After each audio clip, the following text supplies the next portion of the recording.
Во Владикавказе завершился детский конкурс дошкольных учреждений Иры Фидан. В этом году он состоялся 20-й раз. Принять участие в нем смогли представители всех районов нашей республики.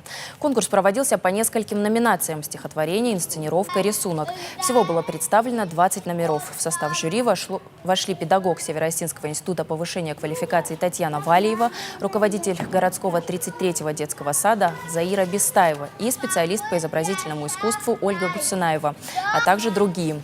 Итоги подведут сегодня и огласят их через несколько дней. Это очень прекрасные праздники каждый год бывают. И лучшие из лучших участвуют в этом, выходят на этот уровень. Конечно, все дети прекрасны. Ребенок преображается, он становится джигитом. Девочки становятся настоящими остинскими красавицами. Влияет работа и педагогов детского сада, и работа педагогов с родителями на воспитание ребенка и на приобщение к родной культуре.